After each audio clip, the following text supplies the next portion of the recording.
The most feared mafia boss in Korea was about to marry the wrong woman, and the right one just walked through the door. 20 years ago, Seo Do-jin sent his pregnant wife to prison for a betrayal she never committed. He was told she died. He was told his unborn children died with her. He built his empire on that grave and never looked back. Tonight, at his own engagement ceremony, surrounded by 500 of Seoul's most powerful people, she walked in, alive, unbroken. And she did not come alone. If you want to know what happened next, stay with me until the very end, hit that like button, and drop a comment telling me what city you're watching from. I want to see exactly how far this story travels. The chandeliers inside the Grand Hyun Ballroom were the kind that cost more than most people earned in a lifetime. 3 tiers of bohemian crystal, each one custom cut and hand-polished, hanging from a vaulted ceiling that had been painted by an Italian muralist flown in specifically for the renovation 12 years ago. They threw light in every direction. Warm, golden, expensive light that made everyone beneath them look a little better than they actually were. That was the point. Everything about the Grand Hyun was designed to make powerful people feel like they deserved to be there. Seo Do-jin stood near the head table with a glass of scotch he hadn't touched in 40 minutes. He was 51 years old and looked it in the way a man looks when he has spent 3 decades making decisions that would destroy most people who tried to carry them. There were lines at the corners of his eyes that hadn't been there at 40. A scar that began at his left jawline and disappeared beneath the collar of his dress shirt, a reminder of a negotiation in Busan 11 years ago that had gone poorly for everyone involved, but especially for the 3 men who had walked in thinking they had the advantage. His hair had gone silver at the temples. His shoulders hadn't softened. He wore a black tuxedo that had been tailored in Milan, and he wore it the way men wear clothes when they stopped caring about fashion a long time ago and simply needed to be dressed appropriately for occasions that required it. He was not nervous. He had not been nervous in years. What he felt standing there, watching the room fill with politicians and business leaders and the carefully cultivated wives and companions of men who owed him favors, was something closer to the low-grade exhaustion of a man who has maintained a performance for so long that he can no longer locate the boundary between the performance and himself. Yoon Sara was 20 feet away, radiant in ivory silk, laughing at something a deputy minister had said. She had always known exactly which laugh to deploy in which situation. The one she was using now, warm, slightly surprised, as if the deputy minister had said something unexpectedly clever, was the laugh she used when she needed something from someone who believed himself to be important. Do-jin had watched her use it 100 times over the past 4 years.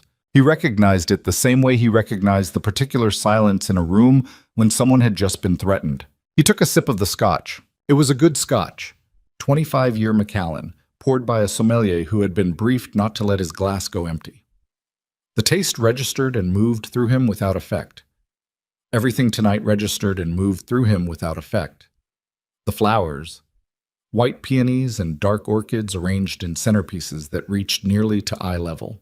The string quartet playing Ravel in the corner, the 312 guests whose names he could recite from memory, along with their net worth, their vulnerabilities, and the specific nature of whatever arrangement tied them to him or to people who reported to him. It was an impressive empire.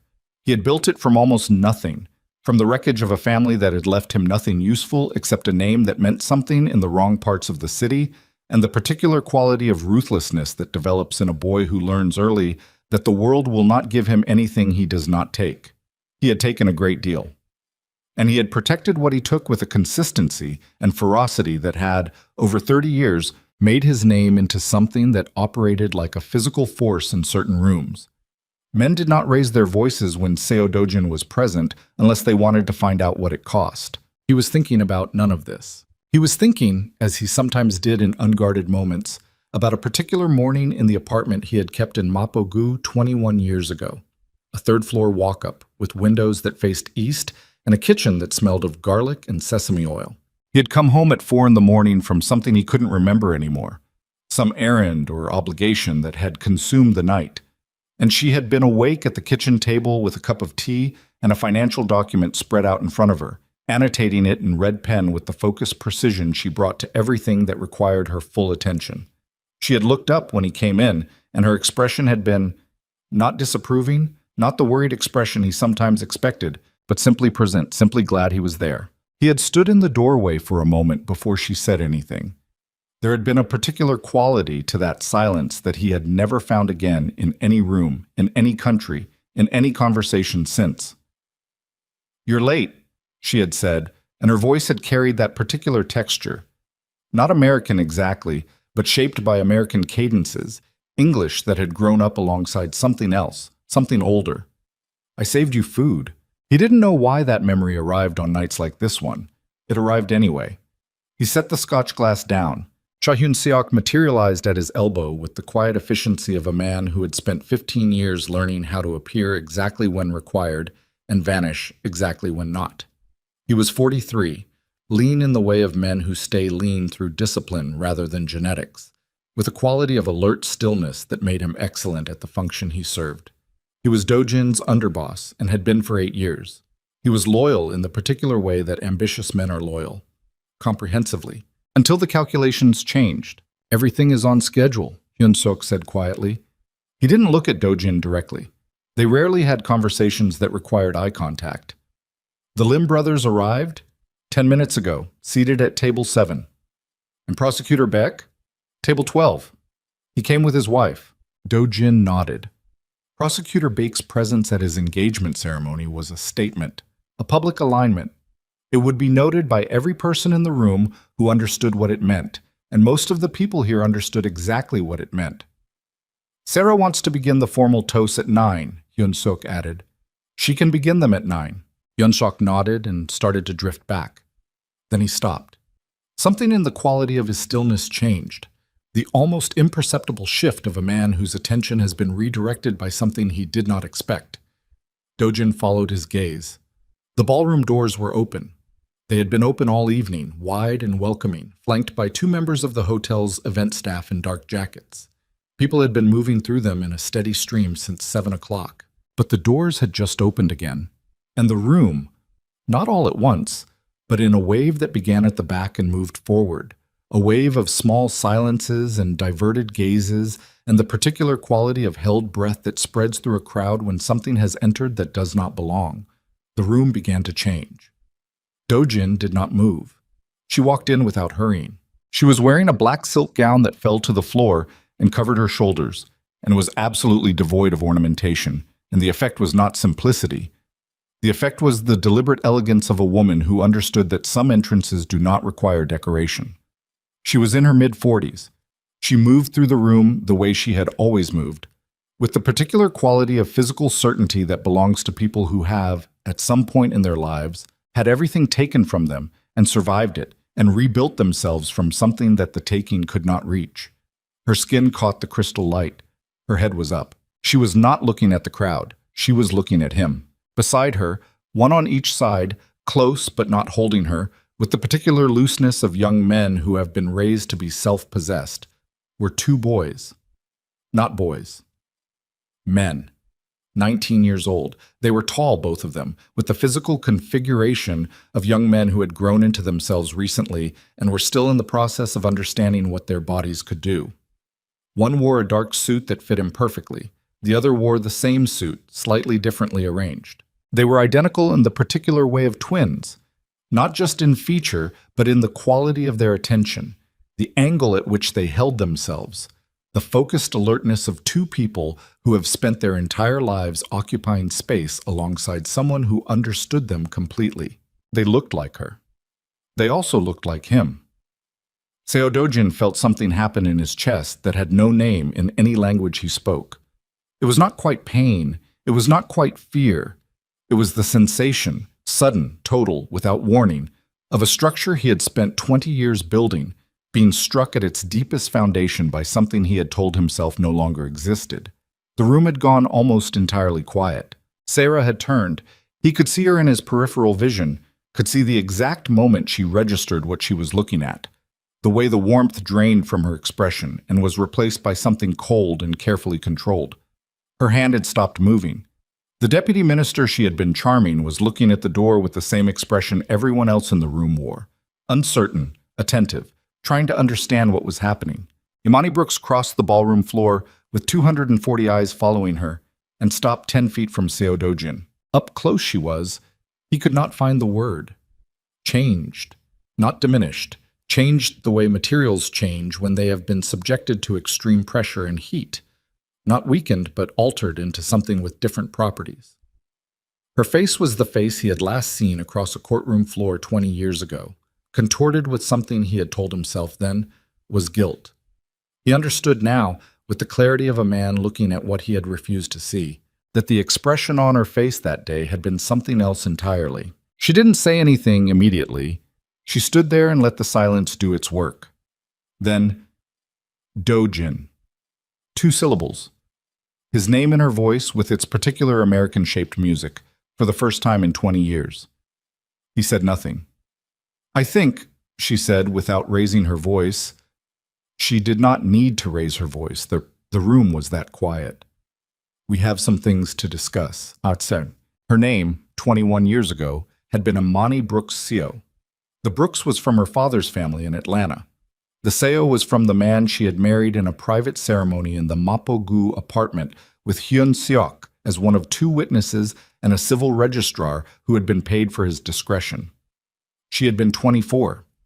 She had come to Seoul 18 months earlier on a 2-year contract with an international financial consulting firm, deployed to assist with the restructuring of 3 mid-sized Korean conglomerates that had been damaged in the economic turbulence of the late 90s. She had been exceptionally good at her job. She had a precision with numbers that bordered on physical. She experienced financial data the way some people experience music, as something that had texture and shape and internal logic, and she could locate the place where the logic was failing from 50 yards. She had met Dojin at a dinner hosted by one of the conglomerates she was working with. He had been there in his legitimate capacity. He maintained several legitimate businesses, as men in his position are required to do, and one of them was a real estate development company whose accounts were among those being restructured. He had not told her that first night who he was, not all of who he was. She had found out gradually over the following weeks, in the way you find out things about a man when the man himself is deciding how much to show you, and you are paying close enough attention to notice the things he is not showing. She had stayed anyway. Later, when she had time to examine that decision, and she had had a great deal of time, more time than she would have chosen, to examine every decision she had made in Seoul, she would think about what it was in her that had looked at what she was learning about Seo Dojin and decided to stay. It wasn't naivete. She had not been naive at 24. She had grown up with enough knowledge of the ways the world operated, the ways power moved, the ways men who held it behaved, to recognize what she was seeing. She stayed because there was something in him, beneath the controlled surface of a man who had learned early to show nothing, that was, she had searched for the right word for years, real. There was something in him that was real in a way that the careful social performances of people who had grown up with security and expectation were not. He was ruthless and capable of things she knew better than to examine too closely. And he was also alone. Alone in a particular way. The way of someone who has never allowed himself to be known by anyone and is beginning, at 31, to feel the weight of that. She had known him, or she had thought she had. They had been together for 2 years before the pregnancy. They had been married for 6 months when she was sentenced. The trial had lasted 4 days. The evidence was comprehensive. Financial records showing systematic data transfers from the syndicate's accounts to a rival organization based in Incheon. Communication logs. Testimony from 2 men she had never met who swore they had received materials from her directly. A prosecutor who moved through the case with the confidence of a man who has never once doubted the validity of what he is presenting.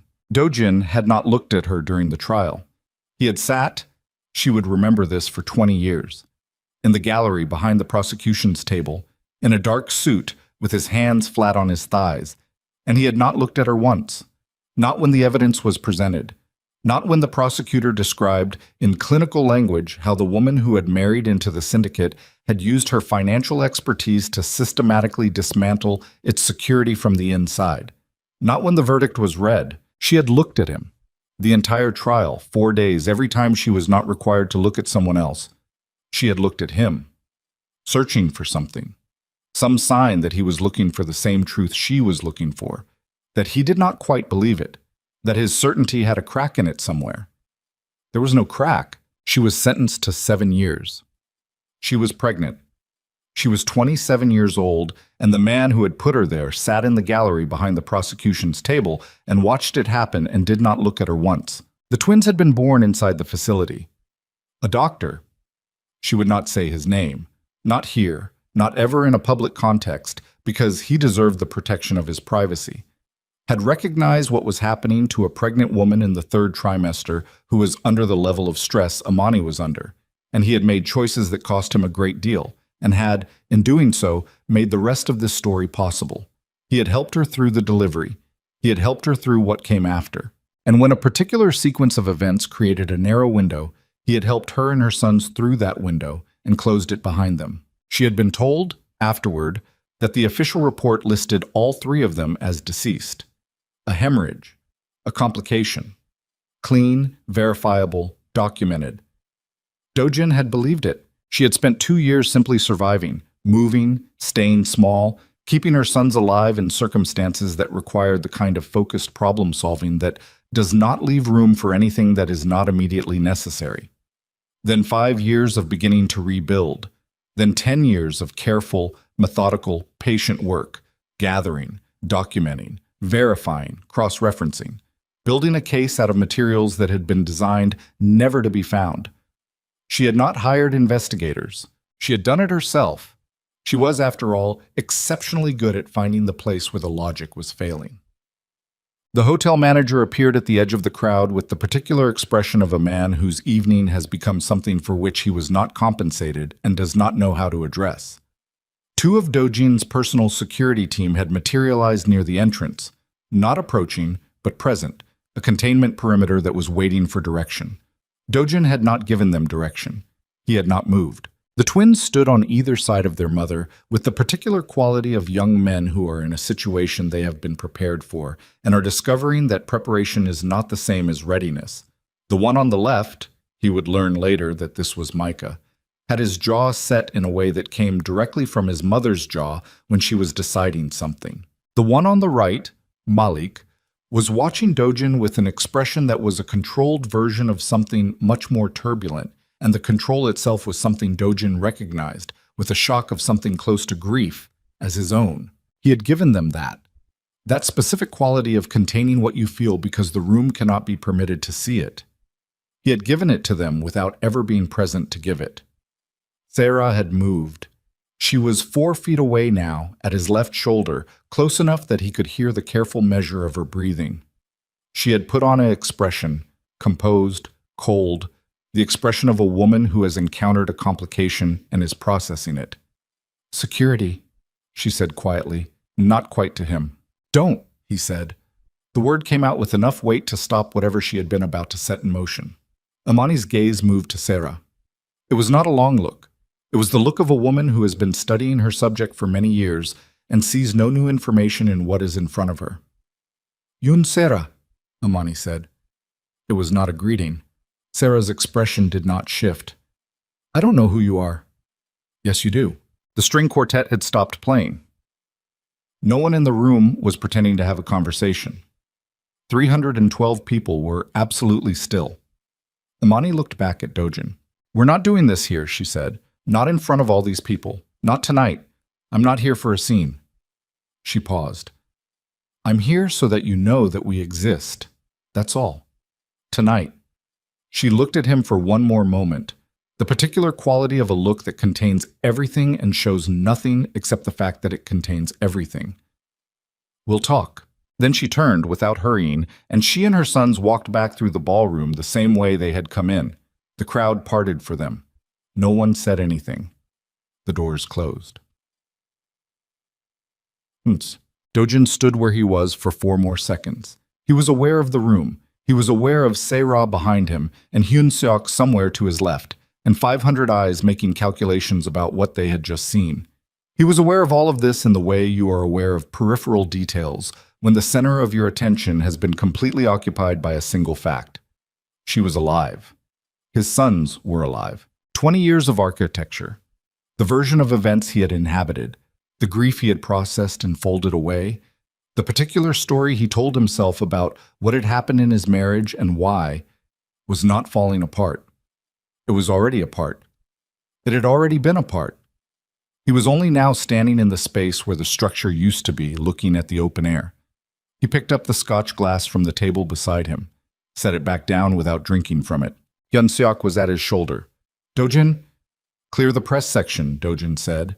His voice was even. It had not changed. This was one of the skills he had developed so thoroughly over 30 years that it operated independently of everything else, the ability to keep his voice at the same register regardless of what was happening in his chest. "Anyone with a camera who isn't hotel staff, I want them removed, quietly." "And the guests?" "The guests stay. We continue the evening." He turned to look at the room. All those faces, all those calculations. If anyone asks, she was a former business associate. A misunderstanding about the invitation list. Handle it. Hyun-seok nodded. "And find out where she's staying." A pause. "Dojin, find out where she's staying." Hyun-seok left. Dojin turned to Sera, too. She had composed herself. Of course she had. Yoon Sera had been composing herself in difficult moments since she was 18 years old and had understood what her position required of her. Her face was smooth and her eyes were clear, and she was looking at him with the expression of a woman who is waiting for her partner to tell her what they're going to do next. He looked at her for a long time, longer than necessary. "Later," he said, her jaw tightened by approximately 2 millimeters. "Dojin, we need to—" "Later." He turned away. Finish the evening. He got through the rest of it. He had gotten through worse.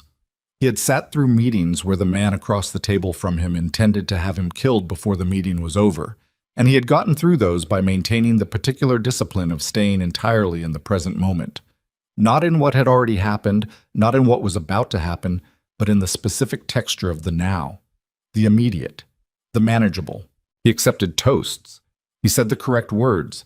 He stood beside Sarah for photographs that would appear in business publications and social columns, and he put his hand at the small of her back the way the occasion required. He answered questions from the deputy minister about the new development project in Gangnam, and he spoke with the Lim brothers about an arrangement in Incheon that needed resolution, and he spent 6 minutes with Prosecutor Baek discussing absolutely nothing of substance while communicating, through the grammar of their shared understanding, that the arrangement between them remained intact. He did all of this. And underneath all of it, with the precision of a mind that had been trained by decades of necessity to run multiple processes simultaneously, he was thinking. She had built a case. He knew this as certainly as he knew anything. She had not come here on impulse. Everything about the way she had walked into that room, the timing, the restraint, the refusal to make a scene, the specific choice of this night and this venue with this many witnesses, everything about it was structured. She had not come here to shout. She had come here to establish, in front of 312 people who would each tell 10 other people, that she was alive and had returned and had not come alone. It was an opening move. It was, he recognized with something he could not quite name, something that was partly dread and partly, inexplicably, something almost like respect, a very good one. He left the event at 11:15, 30 minutes after the last guest had gone. His driver brought the car around. He sat in the back seat with the city moving past the windows and his phone in his hand, not looking at it. She would have documentation. She would have spent years building documentation that he could not simply make disappear, because she would have anticipated the attempt. She was too precise for anything else. He remembered her at the kitchen table at 4 a.m, annotating the financial document in red pen with the focused precision of someone who knew exactly what she was looking for and would not stop until she had found it. She had brought their sons. That was the part he could not, the part that kept. He was 51 years old, and he had not cried in longer than he could accurately calculate, and he was not going to cry in the back seat of his car. But there was something happening in his chest that had no other name for it, some pressure that had been building for 20 years in the place where a particular kind of grief had been sealed and compressed and never allowed to move. His sons, 19 years old, Malik's controlled turbulence, that specific quality of contained feeling that was his own reflection looking back at him, Micah's jaw set with Imani's particular determination, alive, in Seoul, 10 miles away or 5, or whatever distance she had chosen. His phone buzzed. Hyun-seok. She's at the Yeonhue, registered under a different name, paid in cash. She has people with her, at least two, possibly more. He read it twice, put the phone face down on the seat. He told his driver to go home. He did not sleep that night. He sat in the study of his Hanam-dong house, in the dark, with a glass of scotch he did not drink. And he did the thing he had been trained out of doing by 3 decades of necessity. He let himself think about it. All of it. The apartment in Mapogu, the trial, the 4 days in the gallery where he had refused to look at her, the official report that had arrived 3 months after the sentencing, typed on institutional letterhead, with the particular clinical language of a document designed to close something. He had believed it. He had wanted to believe it. That was the truth he had been avoiding for 20 years. The report had arrived at a moment when believing was easier than the alternative, easier than looking for the crack in his certainty, easier than asking the question that, asked, could not be unasked. He had wanted the clean grief of loss. He had not wanted the contaminated grief of being wrong. He had signed the order. He had sat in the gallery. He had read the report and felt the specific numbness of a man who has confirmed what he already knew, and he had folded the thing away and gone back to building his empire.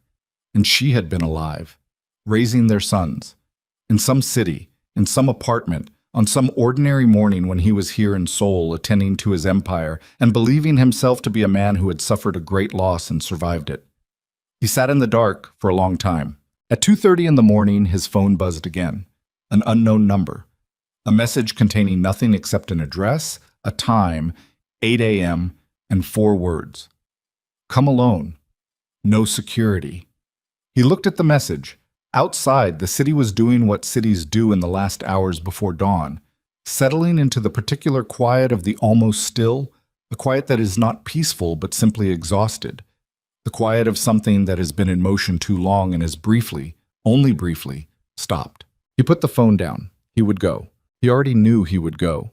He had known it the moment she had stood 10 feet from him in the ballroom and said, "We'll talk," in that voice that carried 20 years of everything he had refused to consider.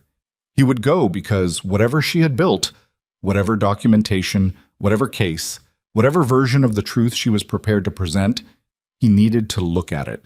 He needed to sit across from her and look at it with no intermediary and no gallery behind the prosecution's table and no performance of certainty. He was not certain of anything tonight. He was, for the first time in a very long time, not certain of a single thing. Somewhere across the city, in a room at the Yeonhue registered under a name he didn't know, Imani Brooks was either asleep or she was awake at a table, the way she had always been when there was work left to do. And his sons, were somewhere in those same rooms, in Seoul, breathing the same winter air. He picked up the glass and finally drank. It was the best scotch he owned, and it tasted like nothing at all. At 7:45 the next morning, Dojin's driver pulled up outside the Yeonhue, and Dojin sat in the back seat for 90 seconds before he got out. He had come alone.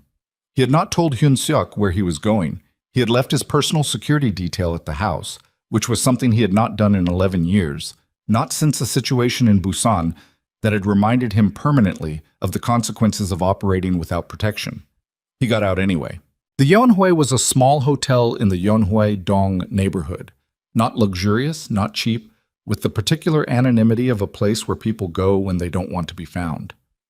The lobby was quiet. A woman at the front desk looked up when he entered and looked back down at her screen without reacting to him. Either she didn't recognize him or she had been paid not to. He took the elevator to the 4th floor, room 412. He knocked. For a moment there was nothing, then movement, the specific sound of someone who has been waiting for a knock, deciding how long to wait before answering it. The door opened.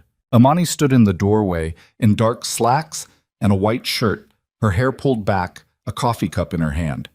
She looked at him the way she had looked at him across the ballroom, with the total attention of someone who has been studying their subject for years and is now, for the first time, studying them in close quarters. Behind her, through the open doorway of the adjoining room, he could see one of the twins, Malik, he thought, at a table with a laptop, not looking up. "You came alone," Imani said. "You asked me to." She stepped back from the door. He walked in. The room was organized with the particular precision of someone who has spent time living out of temporary spaces and has learned how to make them functional. On the table beside the window were 3 thick binders, manila folders, a laptop, a small external hard drive.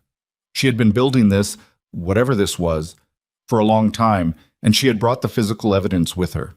She had brought it to Seoul. She had been planning to come here for longer than just these past weeks. She set her coffee down on the table and turned to face him. "Sit down," she said.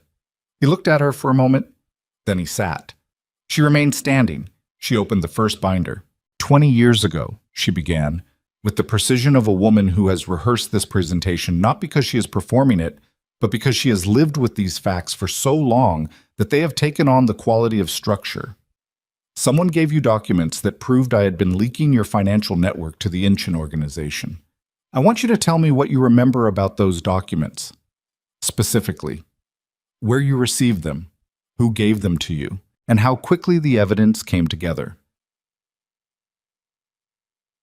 Dojin looked at the binder, then at her.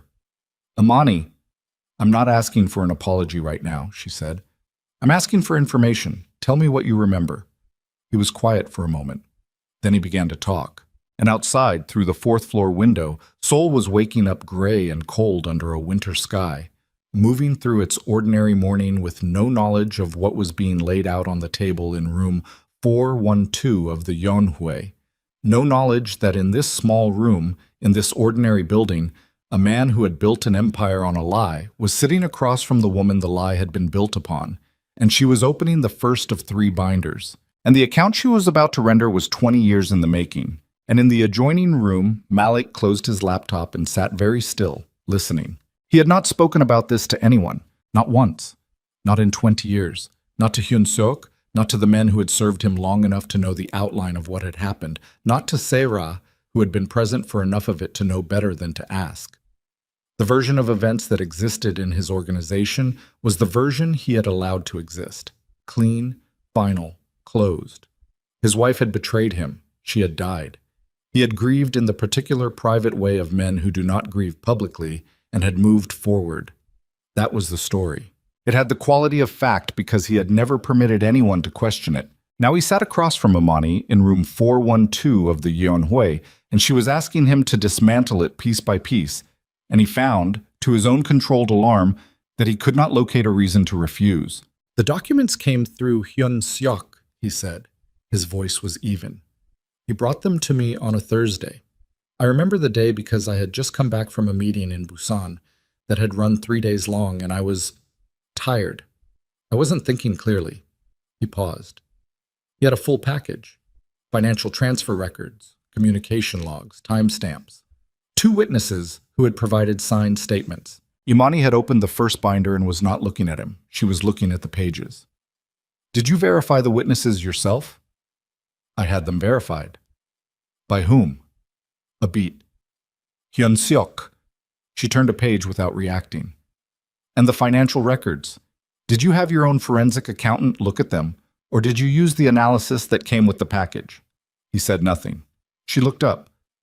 "The analysis came with the package," he said. "So everything you used to convict your pregnant wife was sourced, verified, and interpreted by one person." He held her gaze. "At the time, I had no reason to question. I know you didn't." She said it without heat, which was worse than if she had said it with heat. She said it with the flatness of a fact that has been examined so thoroughly it no longer generates emotion, only clarity. "That's not what I'm establishing right now. I'm establishing the mechanism." She turned the binder to face him. "Look at this."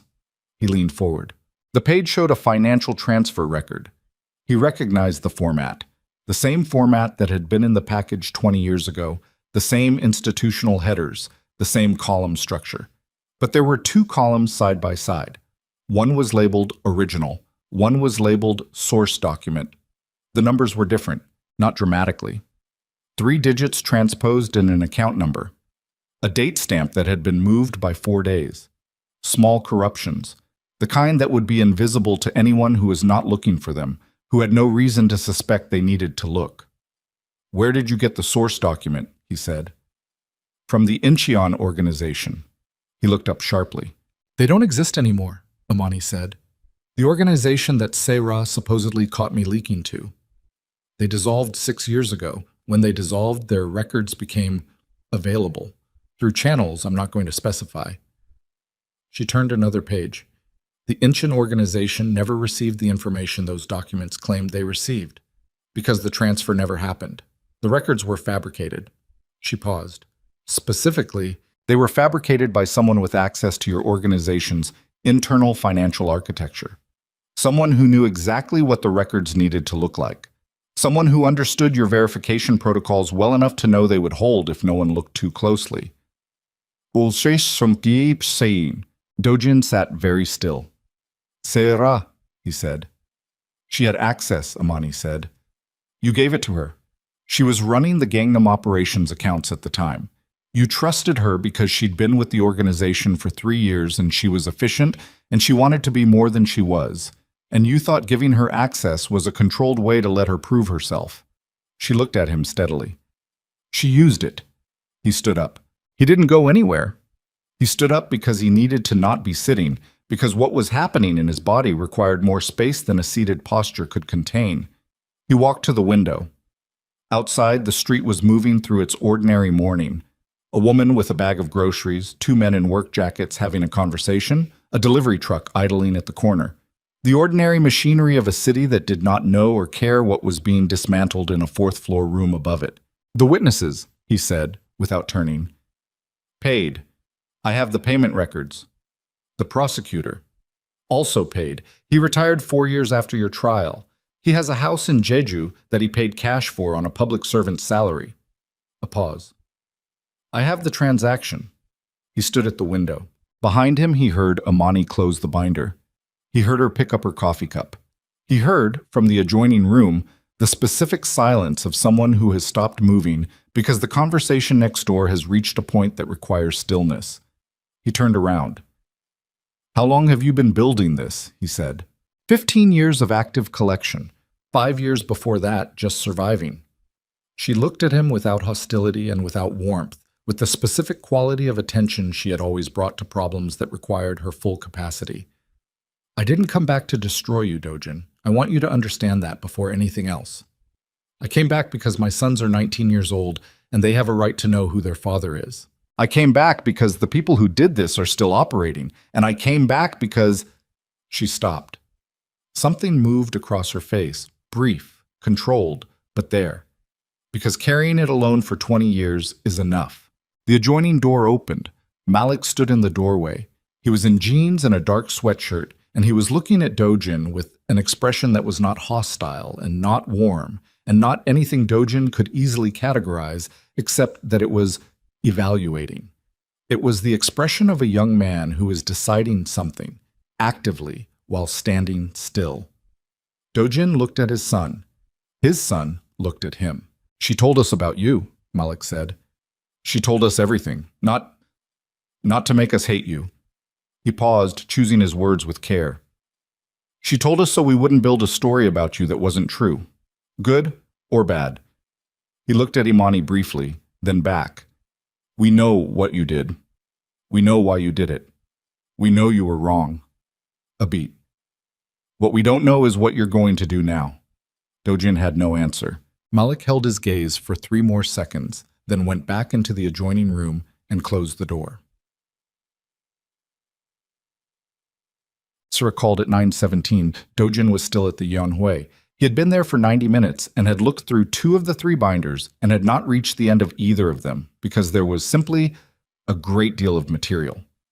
Imani had built a comprehensive case, not a suggestive case, not a circumstantial case, but the kind of case that a competent prosecutor would look at and feel the particular satisfaction of work that has already been done for them. He stepped into the hallway to take the call. Where are you? Sarah's voice was carefully controlled. She had been working on being carefully controlled since 11 o'clock last night, when he had told her later and walked away. Handling something. Dojin. A pause. Last night needs to be addressed. The questions I've already received from 3 board members alone. Tell them nothing. That's not a strategy. It is for today. He looked at the door to 412. I'll be at the office at noon. We'll talk then. Another pause. longer. He could hear her processing, could hear in the specific quality of her silence the calculation she was making. Sarah was very good at calculations. She had always been very good at them. He was standing in a hotel corridor with the third binder open in his hands, understanding fully and finally exactly how good she was. "Who is she?" Sarah said. "I told you. Old business." "Don't." Her voice dropped. Not louder. Quieter, which was more dangerous on her. "Don't do that. I know who she is. I knew the moment she walked into that room." A beat. "How much does she have?" He said nothing. "Dojin, how much does she have?" "Noon," he said, and ended the call. He stood in the corridor for a moment. His heartbeat was at its normal register. He had spent 30 years building the physiological discipline to keep it there. But beneath that, there was something working, something that had no name except the sensation of a man standing on ground that has been revealed as less solid than he believed. He went back inside. Well, Micah was in the room now. He had emerged from the adjoining space at some point while Dojin was in the corridor and was sitting in the chair across from the table, eating an apple with the focused efficiency of someone who has decided that the conversation happening around him is information to be gathered and processed rather than participated in. He was slightly different from Malik in the way that identical twins are different. Some quality of the face arranged by habit into a slightly different default expression. Where Malik's default was watchful, Micah's was considering. He looked like a person who is perpetually in the middle of working something out. He looked up when Dojin came back in. "She said you were good with numbers," Micah said. Dojin looked at him. "She said that's where you and her were alike. She said you both did the same thing. You could look at a structure and see where it was weak." He took another bite of the apple. "She said that's why it worked, the frame, because whoever built it knew how you thought." Dojin sat back down. "She's right," he said. Micah nodded slowly, not like he was agreeing, like he was filing it. He looked at his mother. "You should show him the last section." Imani had been watching this exchange with an expression that was carefully neutral and not quite as successful at neutrality as she intended. There was something in the way she looked at her sons, a quality of attention that was different from every other quality of attention she deployed, that had nothing careful about it.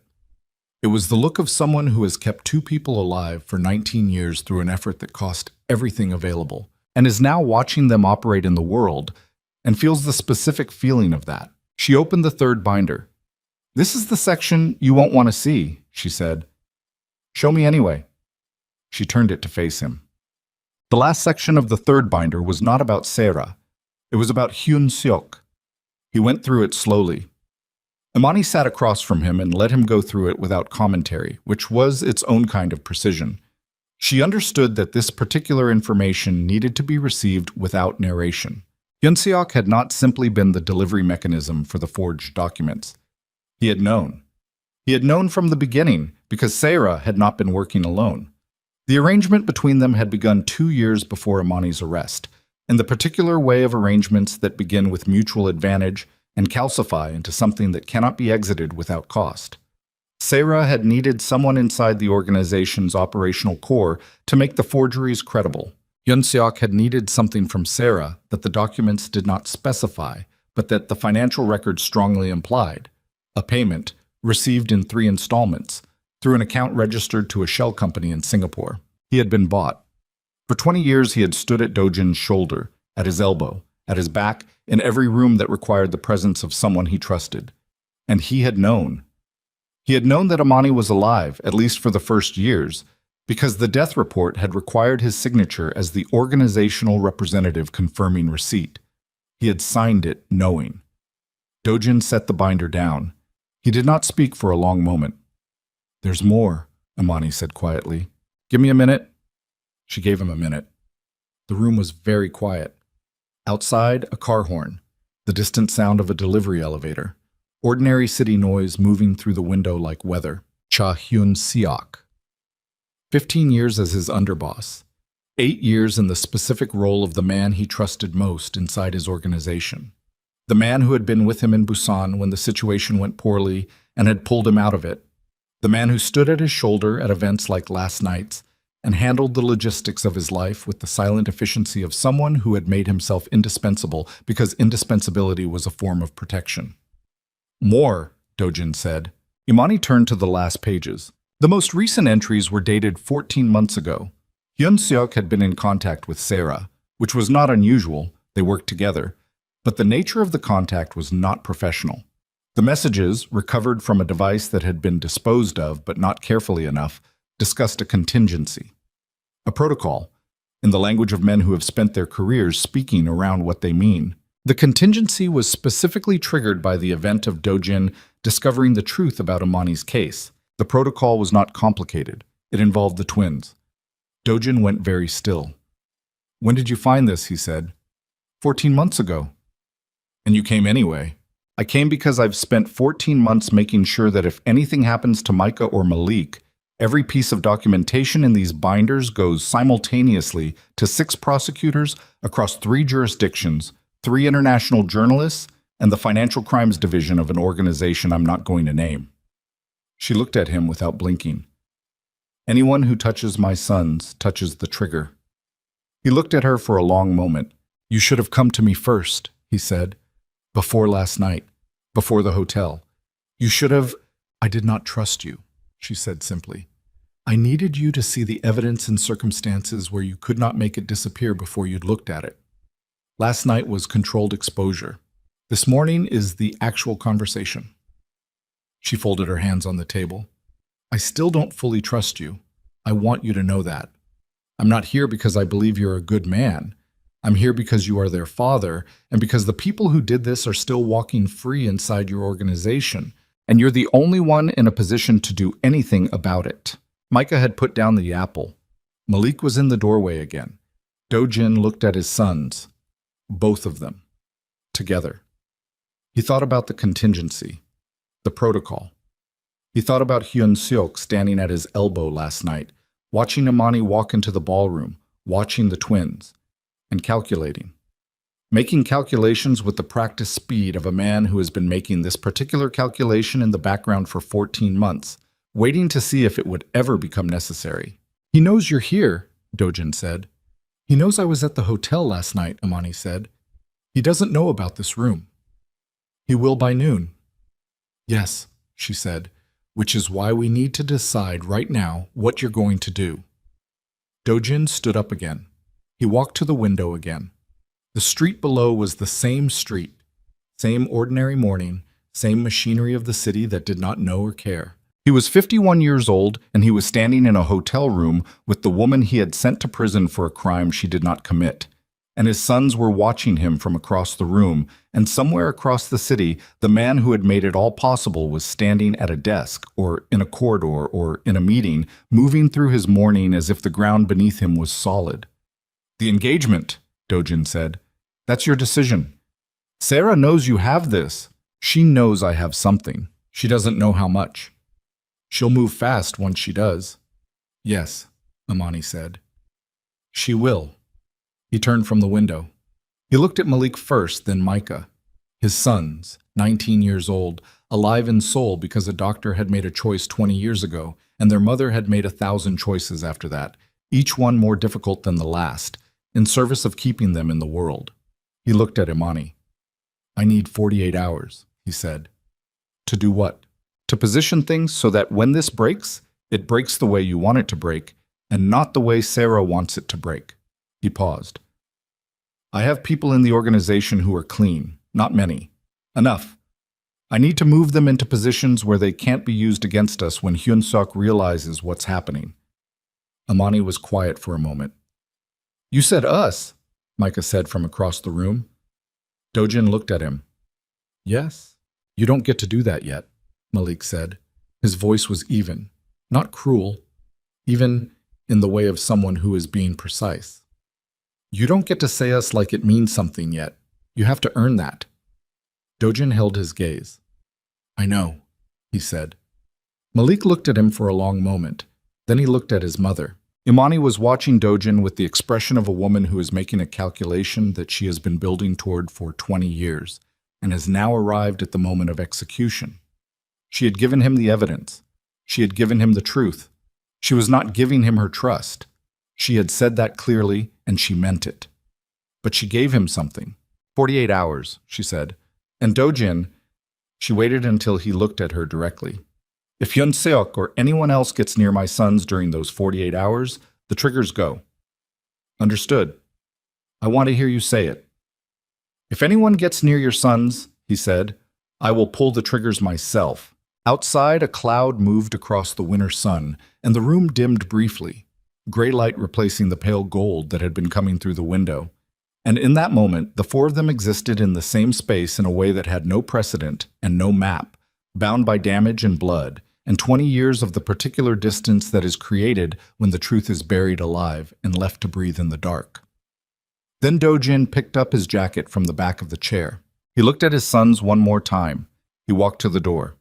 He had 48 hours, and a man he had trusted for 15 years who had been his enemy for 20, and a woman he was engaged to marry who had built his world on a grave, and the machinery of the thing he had spent his life constructing was about to be turned. He made it to his car before his phone rang.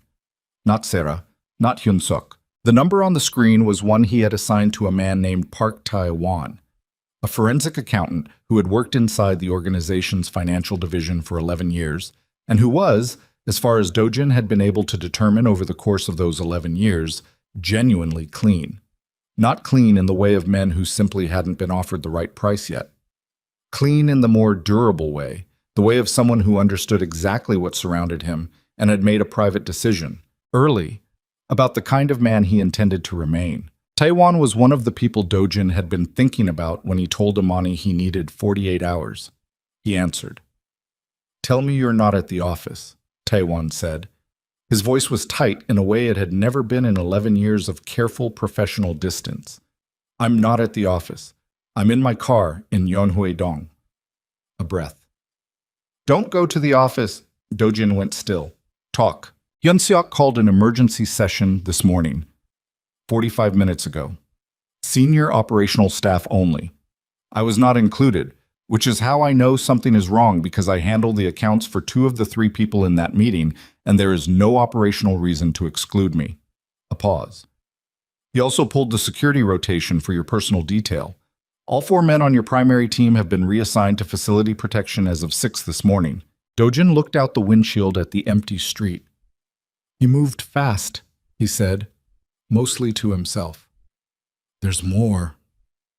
Taewon's voice dropped further, not in volume, but in register.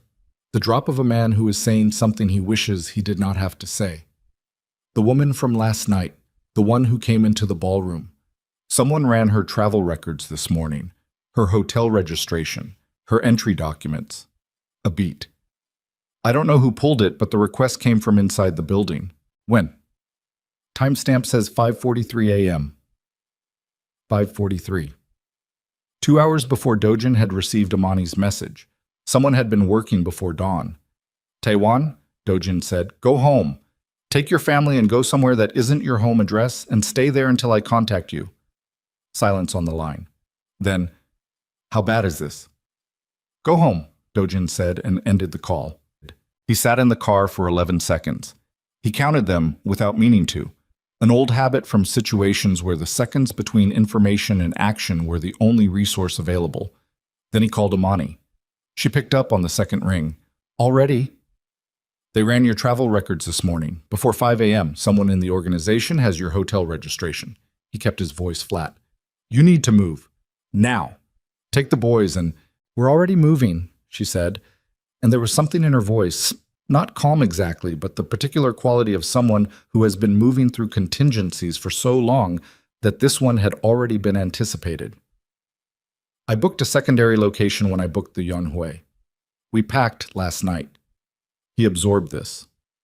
Where? I'm not telling you that. A beat. He should have expected it. Amani, I'll contact you when we're established. Don't call this number again. A pause, and then something shifted in her voice. Just slightly, just for a fraction of a second, the controlled surface developing a hairline fault. Be careful, Dojin. She hung up. He put the phone in his jacket pocket and told his driver to take him to the office. He had 48 hours. He now had considerably less. Hyun-suk was already in the building when Do-jin arrived. This was information. Hyun-suk arriving before him, holding meetings he wasn't informed of, pulling the security rotation. These were not the actions of a man who was still calculating whether to move. These were the actions of a man who had already decided. The lobby of the CO Group's headquarters building was all glass and polished concrete, 30 stories of legitimate architecture above the specific architecture that actually mattered. Do-jin crossed it without stopping, took the private elevator to the 28th floor, and walked through the executive corridor with the particular quality of movement that had always communicated, in this building and every other one, that the space he occupied adjusted itself to him and not the other way around. His assistant, a woman named Ji-yeon, who had worked for him for 7 years and had the particular quality of someone who has learned to read weather, looked up when he came in and something moved across her face that she controlled immediately. "Cancel everything before noon," he said, walking past her. "Mr. Cha is in the conference room," she said to his back. "He's been there since 8. Do-jin stopped. He stood with his back to Ji-yeon for 2 seconds. Then he turned around and walked to the conference room. Hyun-seok was standing at the window when Do-jin came in. The same window Do-jin usually stood at in this room, the one that faced northwest and showed a particular diagonal of the Han River on clear days.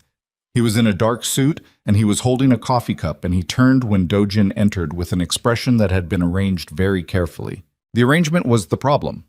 In 15 years, Hyun-seok had never needed to arrange his expression when Do-jin walked into a room. It had always simply been there, attentive, professional, the expression of a man in the natural habitat of his function. Today it had the specific quality of a thing that had been constructed. Do-jin closed the conference room door. "Sit down," Do-jin said. Something moved behind Hyun-seok's eyes. "I was actually going to sit down." He sat. Do-jin remained standing. He put his hands in his pockets, not casually, but in the way of a man containing his hands because his hands were responding to something his face was not showing. He looked at Hyun-seok for a long moment. Hyun-seok met the look. He was good at it. He had always been good at it, and Do-jin had always read that quality as the steadiness of a reliable man, and he was now reading it as something else entirely, as the practiced composure of a man who has been lying to your face for 15 years and has become exceptionally skilled at it. "Tell me about the emergency session this morning," Do-jin said. A fractional pause. "Precautionary. After last night, I thought it was important to without consulting me. You were unavailable. I was reachable." Hyun-seok set his coffee cup down. "Do-jin, last night was a significant security event. A woman walked into your engagement ceremony, and I know what happened last night. Then you know why I needed to move quickly." Do-jin looked at him. "Why did you pull my security rotation?" he said. The quality of the silence that followed was different from the silences before it. It had a density. The density of a man who has been asked the question he was not quite prepared to be asked yet. The question that arrives 8 hours before he expected it. "Facility consolidation," Hyun-seok said.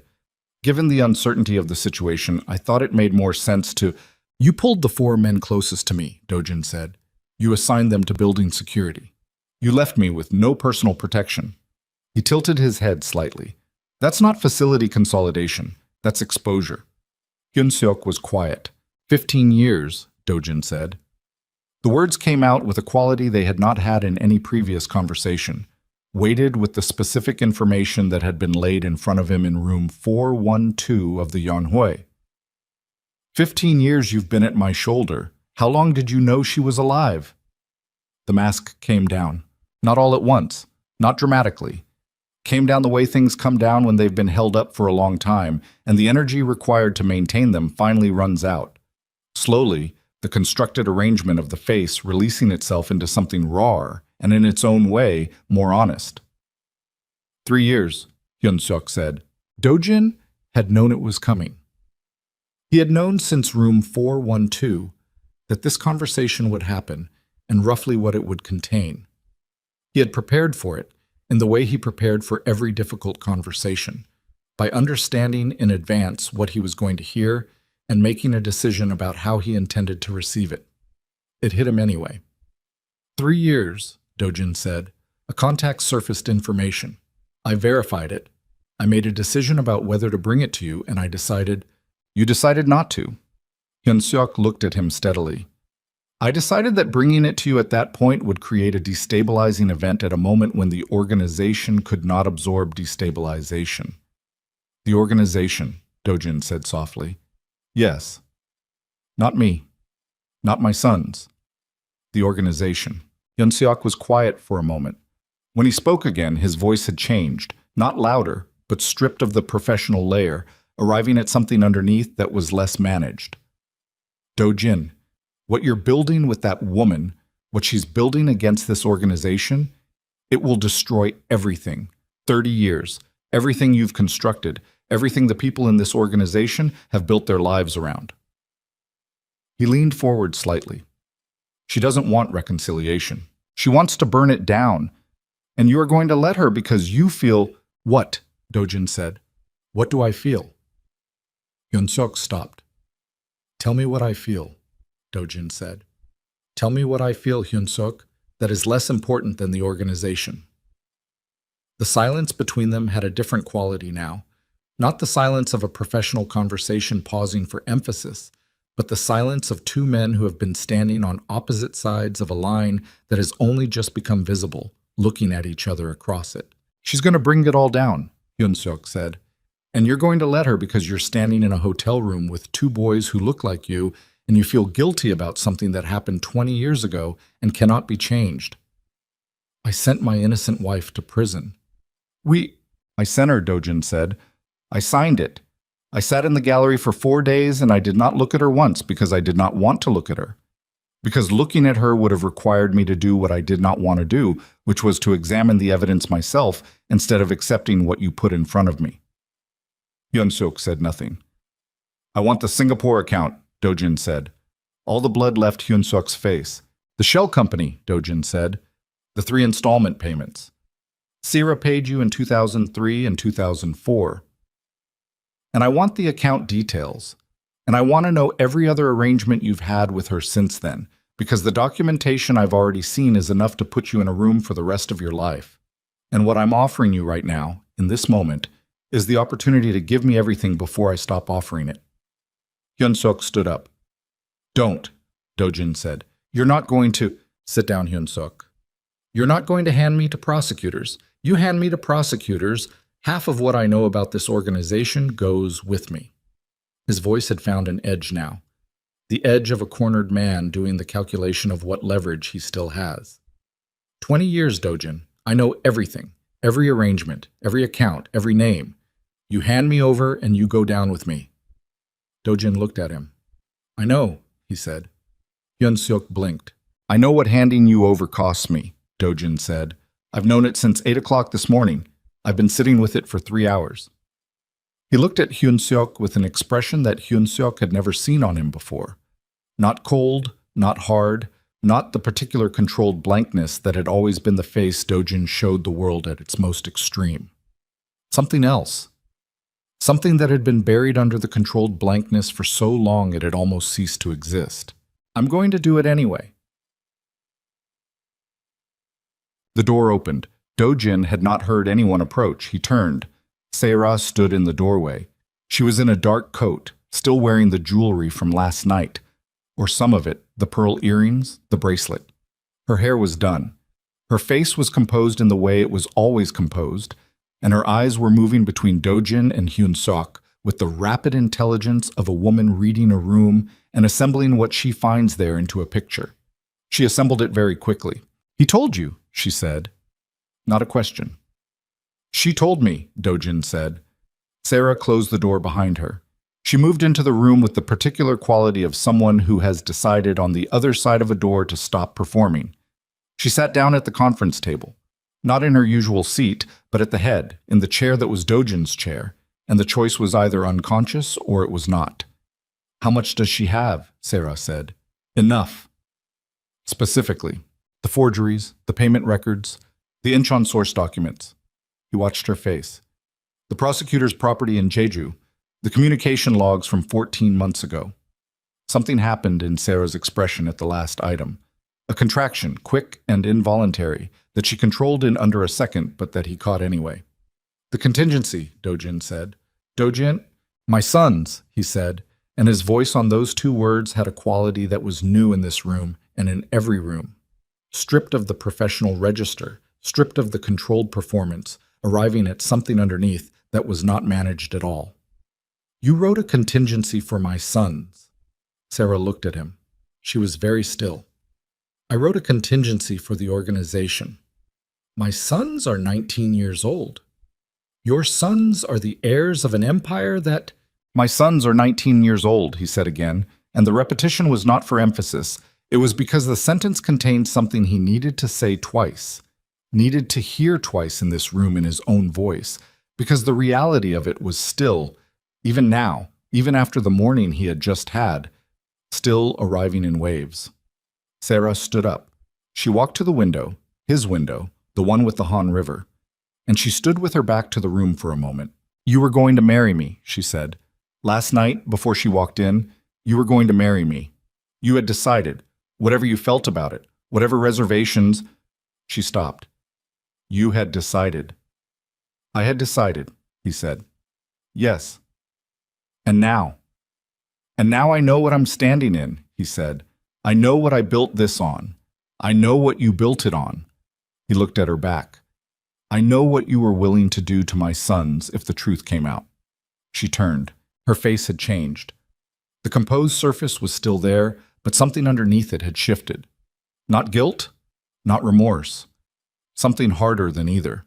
The expression of a woman who has spent 20 years building a position and is now watching the building begin to come apart and is assessing, with the cold efficiency that had always been her most reliable instrument, what can still be saved. If you move against me, she said, I will take this organization apart in ways your Amani's documents cannot repair. I have arrangements you don't know about, names, accounts, people who answer to me, not to you. She held his gaze. You burn me, I burn everything. Dojin looked at her. Then we burn it, he said. She stared at him. We burn all of it, he said, the whole thing, everything. He said it with the particular quality of a man who has reached a decision that has been building for 3 hours and has now arrived, completely, without reservation. I'm done. The room was absolutely silent. Hyun-suk was looking at him with an expression that was, for the first time in 15 years, something close to genuine.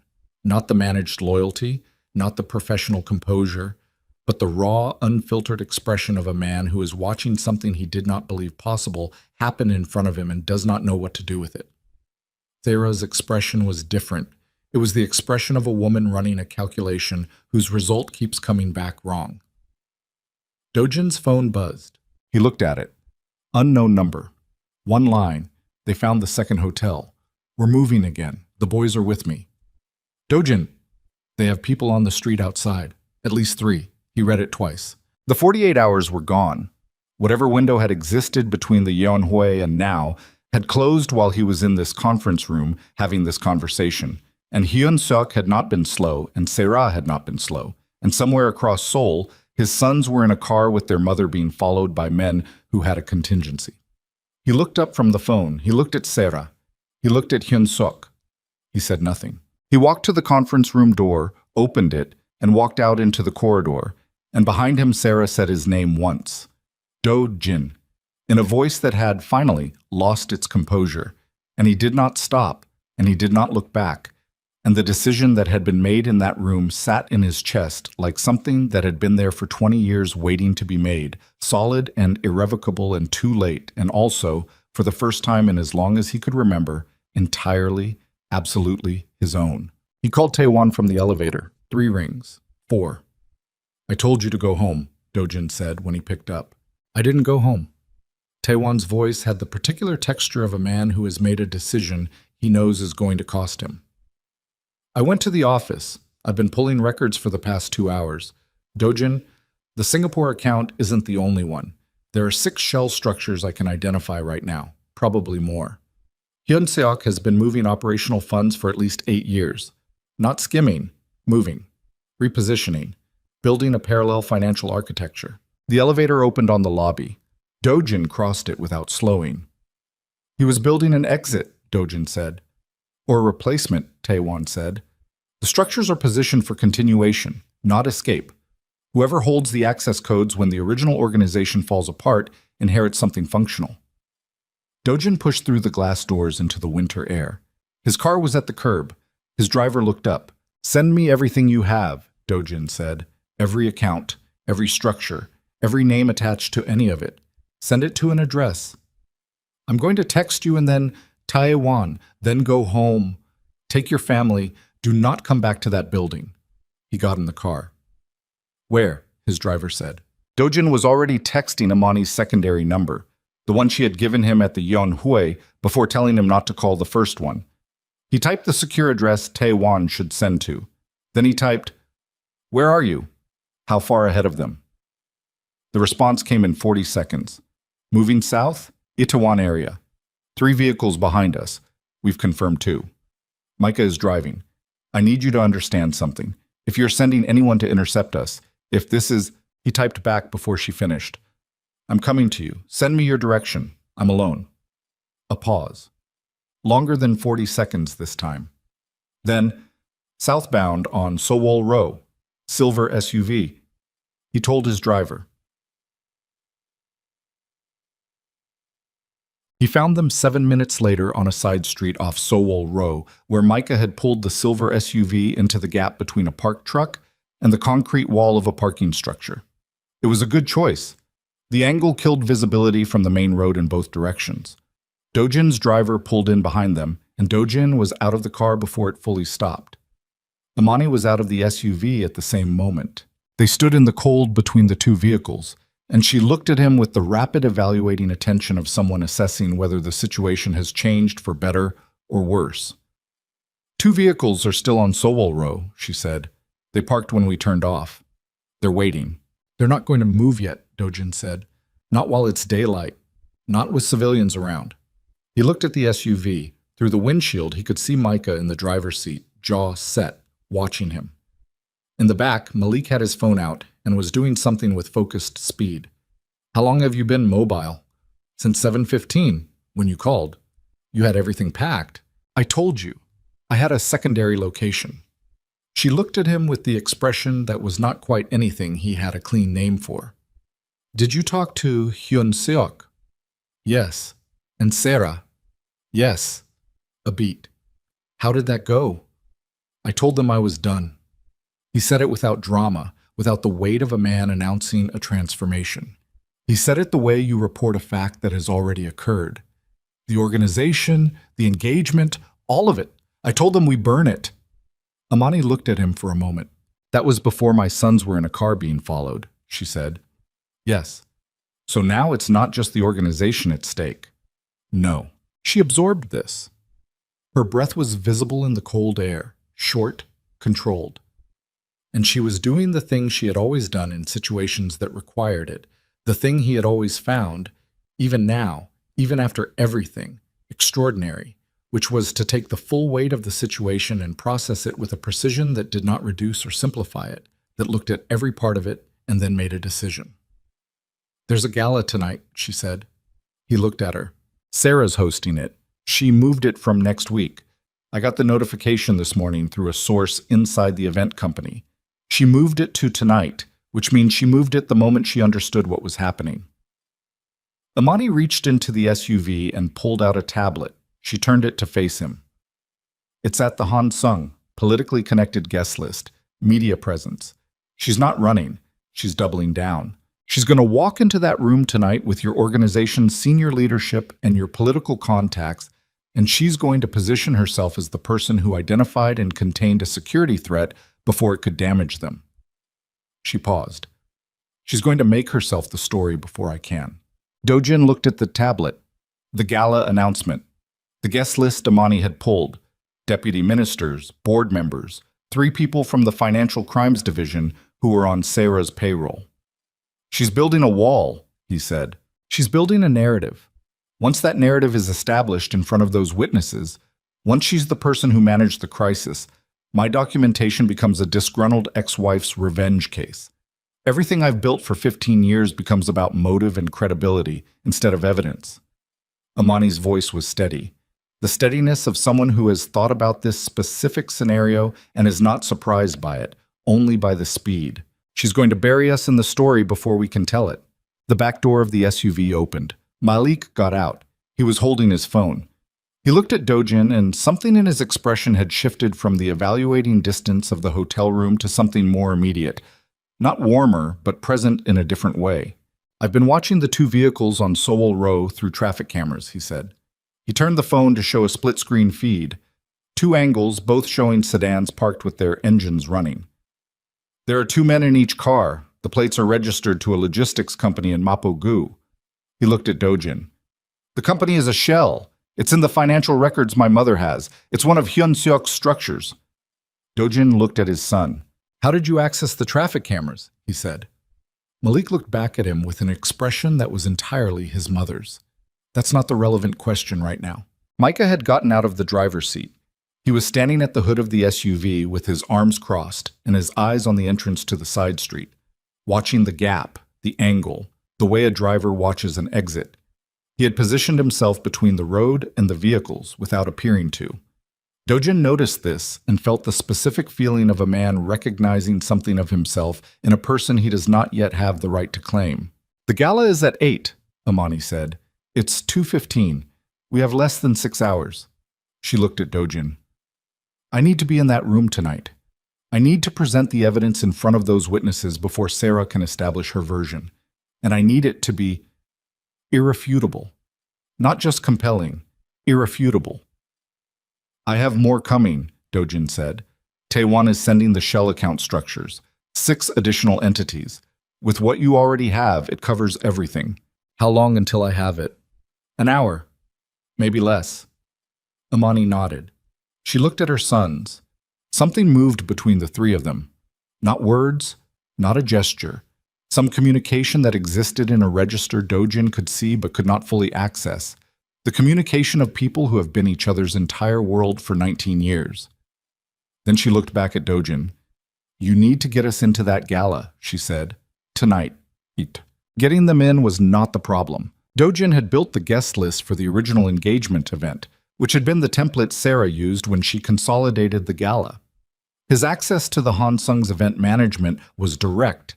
He owned the company that handled the venue's premium catering contract. One phone call, not to the venue, but to a man 3 levels below Say-Ra's event coordinator who owed Dojin a specific and documented favor, and 4 names were added to the attendance register under a corporate entry that would not flag in Sarah's guest review. The problem was the 4 vehicles now parked around the side street off Sowell Row. 2 had become 4 while Dojin was on the phone. Malik tracked it on the traffic feeds and said nothing until he did. And the way he said it, flat, factual, no performance of alarm, was the voice of someone who has learned to receive bad information cleanly. "They're not moving yet," Malik said, "but they've closed the exit angle." Dojin looked at his driver. His driver was a man named Jin Ho, who had been driving for him for 9 years and who, unlike the 4 members of his personal security team who had been reassigned that morning, had not been on Hyun-seok's rotation list. This was either because Hyun-seok had not considered him a threat or because Hyun-seok had not finished. "Jin Ho," Dojin said, "take the SUV out first. South. Don't stop." Jin Ho looked at him. "They'll follow." "That's the point." He looked at Amani. "You and the boys go with him in my car. Different direction. They can't follow both." Amani looked at him steadily. "And you?" "I stay with the SUV." The silence that followed was brief and complete. "No," Micah said. Dojin looked at him. "You're not doing it that way," Micah said. His voice had the same quality his mother's had when she was not negotiating, just stating. "You're not the distraction. You're the one who gets us into the gala. You're the one who can stand in front of those people tonight. You don't get to sacrifice the useful piece." Dojin looked at his son. "Then what?" he said. Micah looked at Malik. Another of those exchanges in the register Dojin couldn't fully access. Then Malik put his phone in his pocket and walked to the driver's door of the SUV. "I drive the distraction," Malik said. "Absolutely not," Amani said. "Mom." Not sharp. Patient. The patience of someone who has had this specific conversation before and knows how it ends. I've looked at the camera feeds. The box isn't complete. There's a window on the northeast side, so 30 seconds, maybe 40. If I move now before they close it, I'm out before they can reposition. He looked at her. Then I meet you at the address you used for the secondary location. Malik, I know these streets better than they do. He looked at Dojin. Do I have it right? That's what you were thinking. Dojin was quiet for a moment. Yes, he said. Imani turned to look at him with an expression he recognized and had no defense against. The expression of a woman watching two men make a decision about her son and being asked to accept it, and finding that the logic is sound and hating the logic and herself for finding it sound. 30 seconds, she said to Malik. Her voice had the quality of something that costs a great deal. You are out of that window in 30 seconds, and you go directly. I know, Malik said. He touched her arm once, brief, solid, and got in the SUV. 28 seconds later, the silver SUV turned north out of the side street at a speed that made the first parked sedan flinch into motion and then the second. And Dojin watched through the rear window of his own car as his son pulled two vehicles away from their position with the particular clean efficiency of someone who had been doing something for 19 years that Dojin had missed. Then Jinho drove south, and the side street was empty, and Dojin sat in the back seat with Imani on his left and Micah on his right, and none of them said anything for 4 blocks. Then Micah said quietly, He's fine. You don't know that? Imani said. He took the northeast gap at the right second. I watched it on the feed before I put my phone away. A pause. He's fine. Imani looked out the window. Her hands were in her lap and she was not moving them, but the quality of her stillness was the stillness of tremendous effort, not calm. Dojin did not say anything. He had nothing that would help, and he knew it. They had 4 hours before the gala. They spent 2 of them in a serviced apartment in Yongsan that Imani had rented under a third name. The secondary location, which turned out to be a clean 2-bedroom on the 6th floor of a building with 2 exits and an underground parking structure. The choice of someone who had been thinking about this kind of contingency for a long time. Malik arrived 41 minutes after them, having run Hyun-seok's vehicles through 3 district changes before losing them near Dongjak-daegyo. He came in and sat down at the kitchen table and accepted the coffee Imani put in front of him without speaking for a full minute. Then he said, That was actually kind of fun. Imani looked at him. I'm fine, he said. I told you. The tension in her face did not dissolve, but something in her shoulders moved. A single degree of release, barely visible, the particular physical vocabulary of a woman who has been holding something and is allowing herself very briefly to let it be slightly lighter. Taewon's files arrived at 3:47. Dojin opened them on the tablet and went through them with Imani across the table, the 2 of them working with the specific focused efficiency of 2 people who have discovered, in a situation that has required it, that they still understand each other's analytical language without translation. 6 shell structures, 42 months of parallel fund movement, 3 names that Dojin recognized as organizational leadership connected to Hyun-seok's architecture. And, at the bottom of the final file, flagged with Taewon's handwritten note in the margin of the scanned document, a series of payments made in the past 14 months to a private security contractor with an address in Incheon. The same Incheon. The contractor's business registration listed 5 employees. Their service description was generic, but the payment amounts and the timing aligned, with a precision that could not be coincidence, with the dates in the contingency protocol that Imani had found in the 3rd binder. He was already paying them, Imani said. For over a year, Dojin said. Across the table, both twins were looking at the tablet. They were ready before we arrived, Micah said. Before you arrived, Dojin said. Hyun-seok knew you were coming before you came, not the specific date, but he knew it was a possibility. He was prepared. The room was quiet for a moment.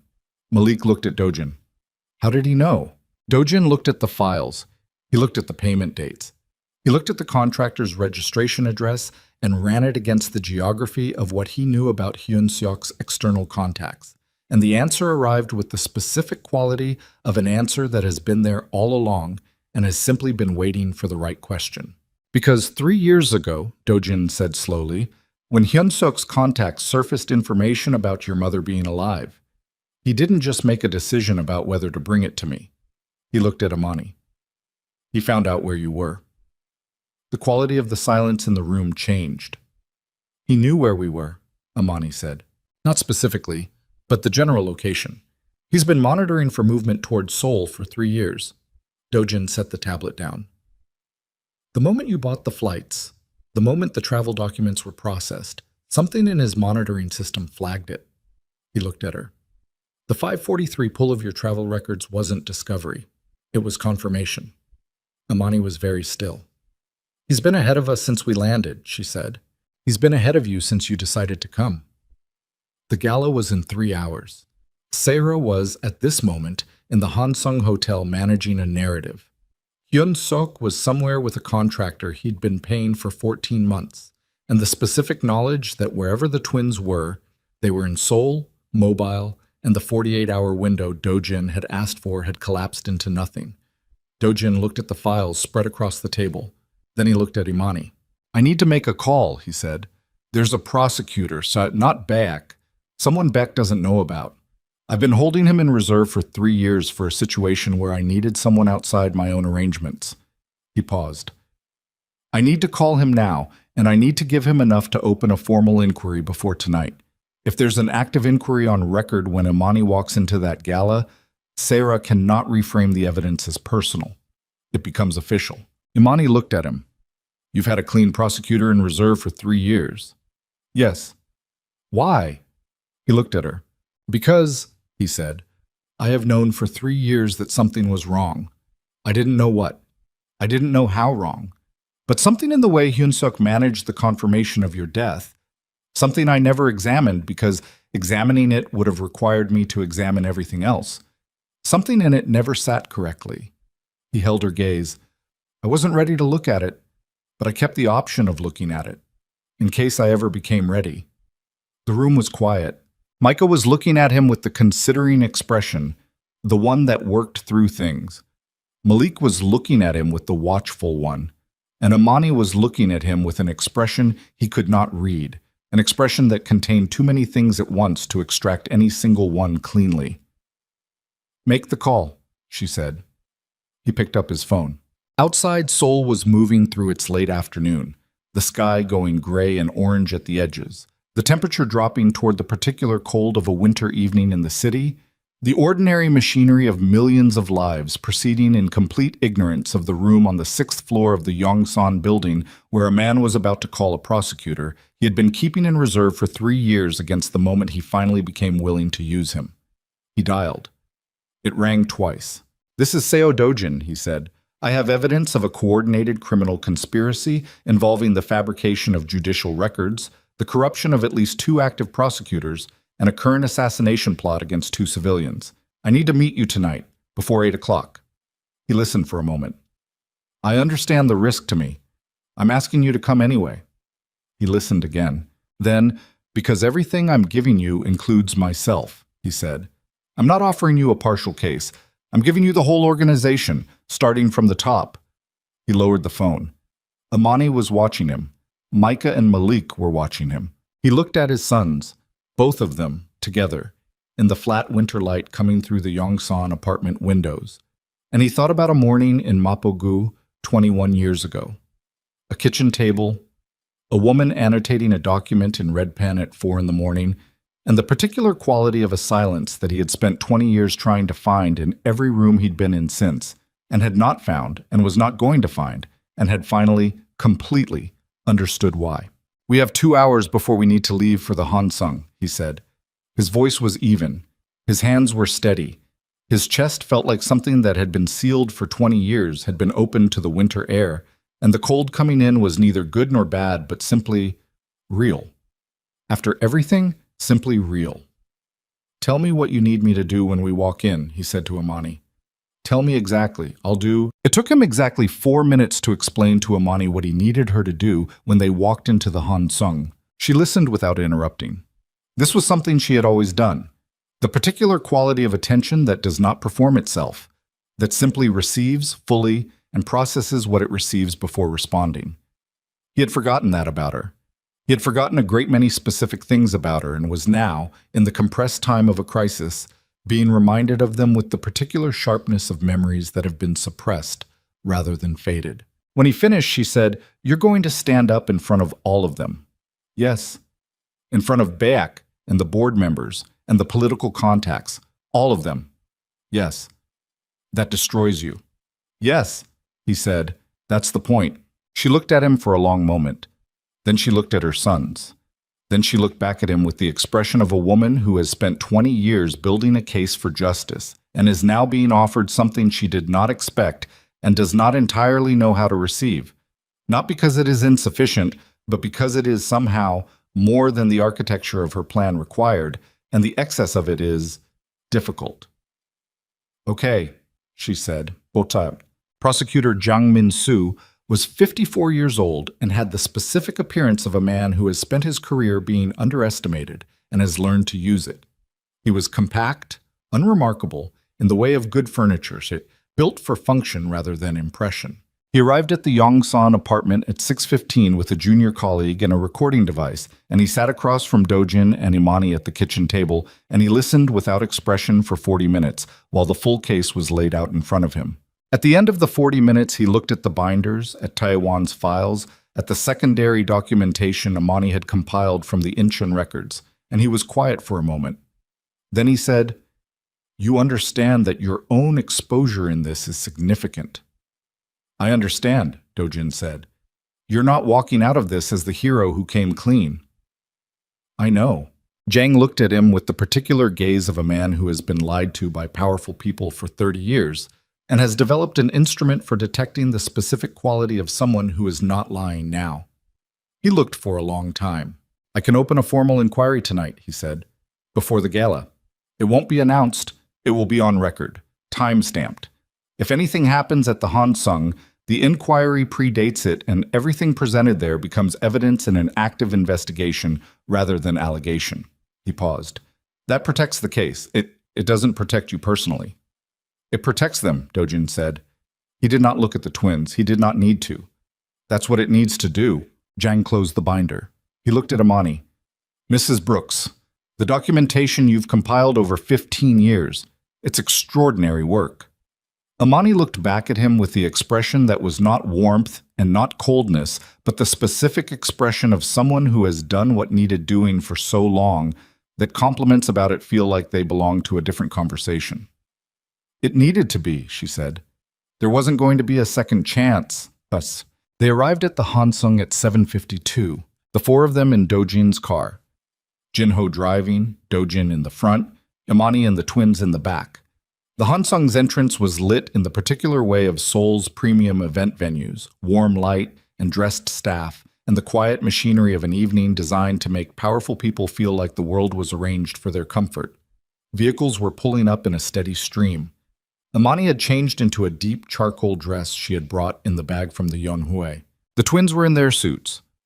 Dojin was in the same clothes he had worn that morning and had not changed because there had not been time, and also because the specific quality of his dishevelment, the loosened tie, the absence of the careful presentation he always made in rooms like this, was, he had decided, appropriate.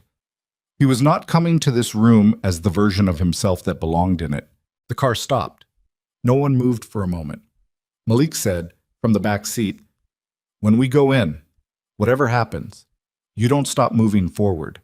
He said it to all of them, to no one specifically. "Whatever she says, whatever they say, you don't stop."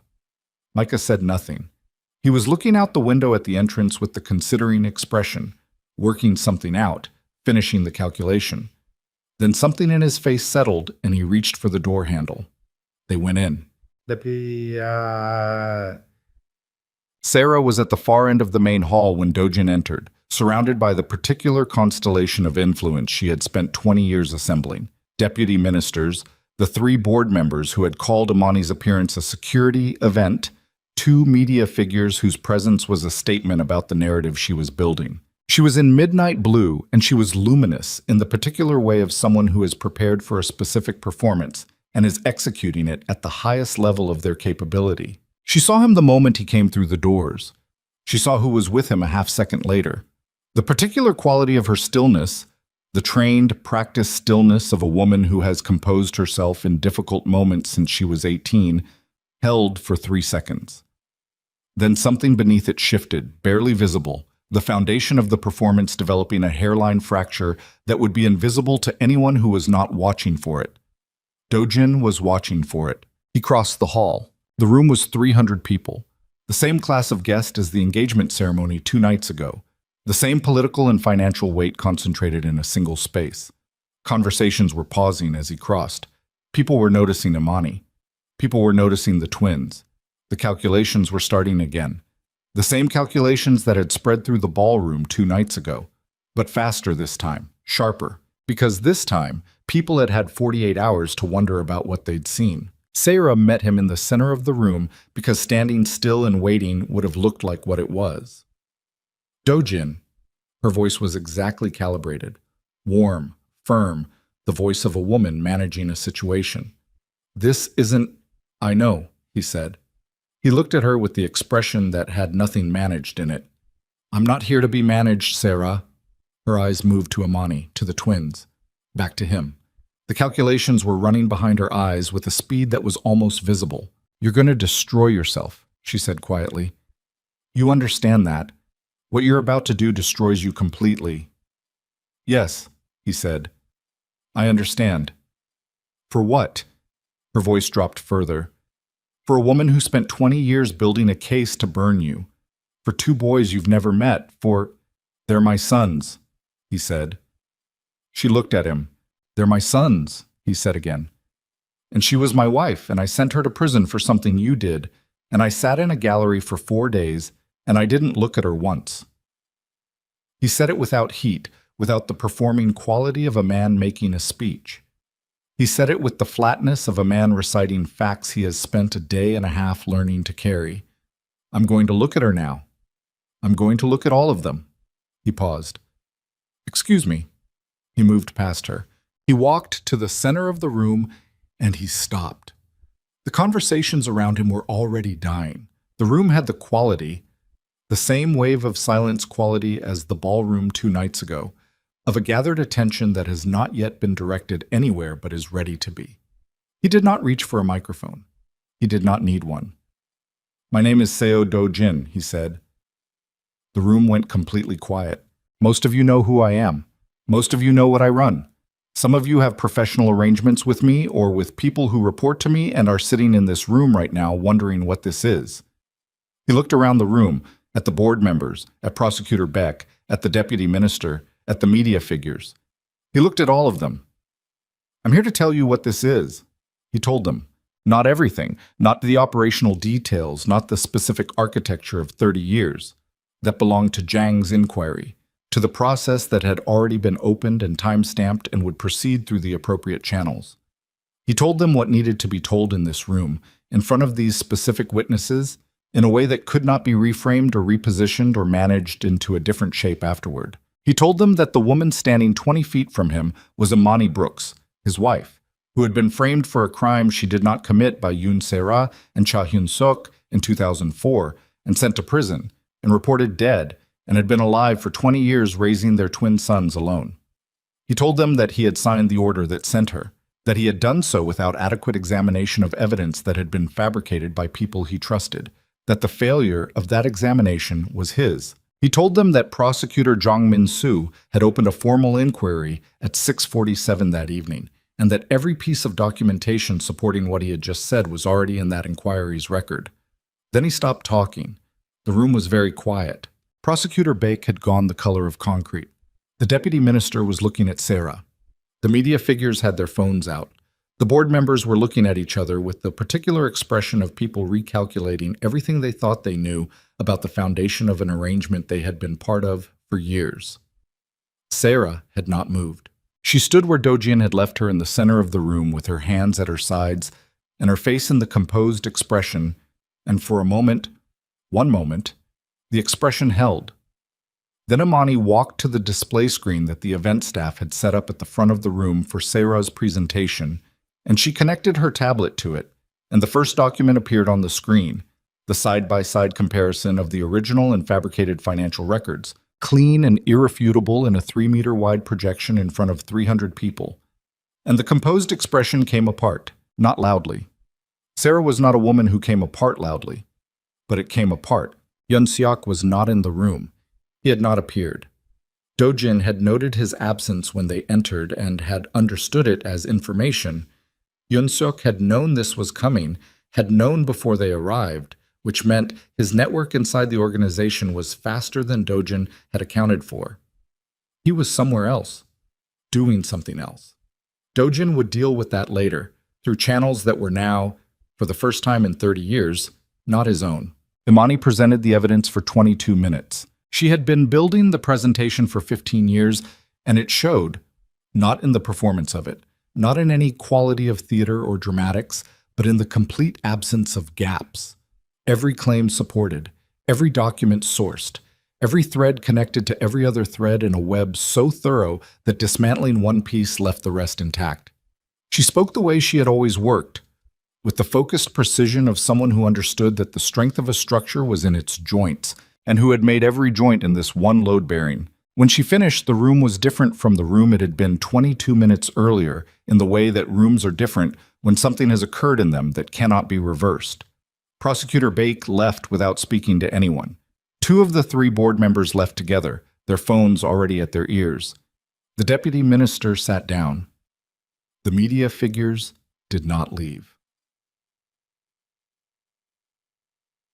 Sarah was taken into custody the following morning at her apartment in Cheongdam-dong by investigators working under Jang's inquiry. She said nothing when they arrived. She asked for her attorney. She was composed in the way of someone who has known, for some hours, that this was coming and has spent those hours in the specific preparation of a person who intends to fight through every legal mechanism available. She would fight. It would take 2 years and she would lose comprehensively, because the documentation Imani had built was exactly as irrefutable as it was, and the ancient source records were exactly as clear as they were, and Taiwan's shell account evidence added a layer that closed every exit. Yun Seok ran. He made it to Incheon and then to a connecting flight to Macau, which was as far as he got before Jang's inquiry flagged his passport through an international channel that Do-jin had not known existed, and that Hyun Seok apparently had not accounted for. He was detained in Macau and extradited 14 months later. In the extradition hearing, he offered to cooperate in exchange for consideration. The cooperation was accepted. What he provided added 12 additional names to the inquiry and extended the case into territory that had nothing to do with Do-jin's organization and a great deal to do with 3 sitting officials who had been very comfortable for a very long time. He received reduced consideration. He did not receive freedom. Do-jin cooperated fully. The inquiry took 26 months. The full extent of it, the scope of what Jang built from the foundation Imani had laid, and the additional architecture Do-jin provided was, as Jang had said in the Yongsan apartment, significant. Do-jin's legal exposure was significant. His attorney was excellent and worked within a framework of negotiated cooperation that ultimately produced a result that was neither clean nor simple, but that was, in the specific way that matters, honest. He served time. Not the maximum and not nothing. He served time and he cooperated completely, and he did not attempt, at any stage of the process, to manage the outcome in the way he had managed outcomes for 30 years. The legitimate businesses were restructured under independent oversight. The illegitimate ones were dismantled. The network of arrangements and favors and debts that had constituted the actual architecture of his influence, the thing that the buildings and the companies and the accounts had only ever been the visible face of, that was harder to dismantle because it existed in the behavior of people rather than in documents, and behavior changes slowly. But it changed. It changed because Do-jin's cooperation was genuine, and because the inquiry was thorough, and because, one by one, the arrangements that had depended on his protection being worth more than the cost of maintaining them found that the protection was no longer available. Taewon lost his job and found another one, at a smaller firm, doing work he found he liked better than he had expected. Micah was accepted to the School of Law at Yonsei University 8 months after the gala. He studied international law with the specific focused application of someone who has a personal relationship with the way legal systems can be made to serve purposes other than the ones they advertise. and who intends to spend his professional life working on the gap between those two things. Malik took a different direction. He spent a year working with a civic organization that operated in the particular space between law enforcement and communities that law enforcement had historically served badly, developing the skills he had been building informally: the reading of systems, the identification of structural failures, the patient work of documenting what others preferred not to see, into something with a professional shape. Then he applied to a graduate program in public policy at Seoul National University and was accepted. And in the personal statement he wrote for the application, he did not mention his father's name. He mentioned his mother's. Amani watched both of these developments with the particular quality of attention she brought to everything that required her full capacity. Fully present, fully processing. Not performing the emotion of it, but living it in the specific physical way of someone who has carried something for 20 years and is discovering, slowly and without fanfare, what it feels like to set it down. She stayed in Seoul. This surprised her slightly. She had expected to leave when it was done, to return to the life she had built in the years of exile, which had substance and structure and people in it who had become real to her. But Micah was in Seoul.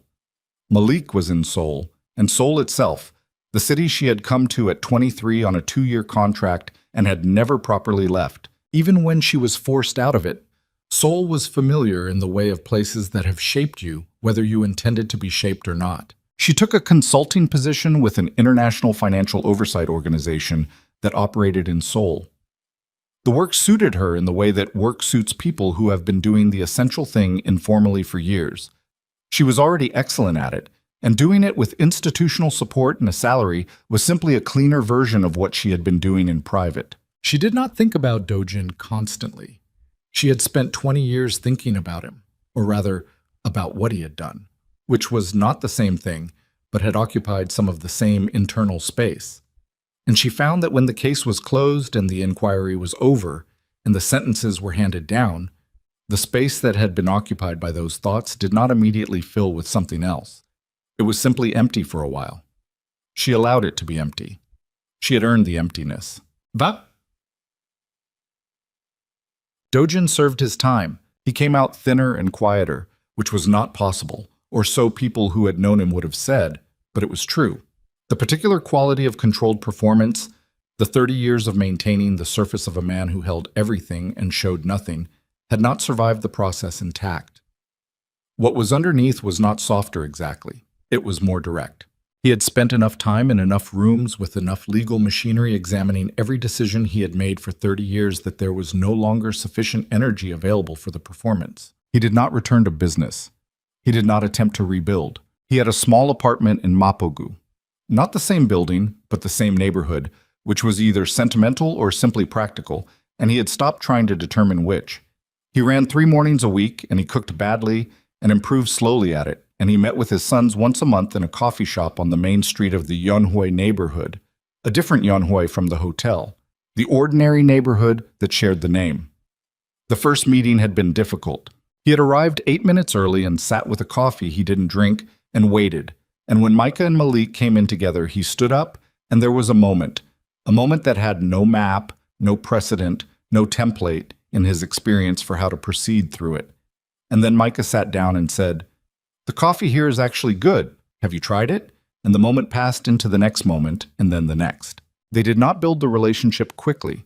They built it the way things are built that are being built for the first time without instructions, slowly, with a great deal of stopping to examine what has been done so far and whether it is what was intended. Malik asked hard questions, not cruel, but direct, in the way of someone who has processed a complicated situation with the full power of his intelligence and intends to ask the things he actually needs to know. Dojin answered them. He answered all of them. He had nothing left to manage and found that the absence of management, while not comfortable, was clean in a way that comfort had never been. Micah was different with him. Not easier. Different. He had the quality of someone who has arrived at a position through thought rather than feeling, who has decided something and is proceeding from the decision. He was not warm toward Dojin, and he was not cold. He was present. He showed up, and he was present, and he engaged with the same focused intelligence he brought to his studies and his work. And Dojin understood, gradually, that this was not a lesser form of the relationship. It was simply the form it actually was. He was grateful for it. The graduation ceremony was held in May, 3 years after the gala at the Hansung. Yonsei's law school held its ceremony on the main campus, under a sky that had been gray all morning and cleared by 11 into the particular blue of a Seoul spring day, sharp and high and clean, the kind of sky that makes the city look like it has been recently washed. Imani was there. She had taken a seat on the left side of the hall, in the middle row, with the straightforward economy of someone who has learned not to occupy more or less space than is appropriate. She was in dark green, and she had her hair up, and she looked, Dojin thought from across the hall, like a woman who had arrived at a point in her life that was not the end of something but simply the current location, the place where the path has brought her, which is not a destination but a position from which the next part begins. Dojin was on the right side of the hall. She had not told him not to come. He had not asked permission. Both of these things were true simultaneously, and neither of them had been discussed, and the fact that they hadn't been discussed was its own kind of communication. When Micah's name was called, he stood and crossed the stage with the particular quality of controlled intensity that had always been his. Imani's jaw, his own contained force, combined into something that was neither of them exactly, but was recognizably descended from both. He accepted his degree. He looked out at the hall. His gaze found his mother first. He held it for a moment, something passing between them that was too large and too specific to be visible to anyone watching from outside. Then he looked to the right side of the hall. He found his father. He held that gaze too. Then he walked off the stage. Later, outside in this courtyard where families had gathered in the post-ceremony dispersal, Dojin found himself standing 12 feet from Imani for the first time since the night at the Hansung. They had communicated through the boys, through Zhang's process, through the specific necessary channels of people who are connected by the most significant events of their lives and are navigating the question of what that connection means now that those events are concluded.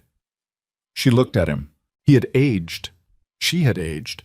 They were both standing in the courtyard of a law school in Seoul in May, watching their sons be photographed by someone's phone.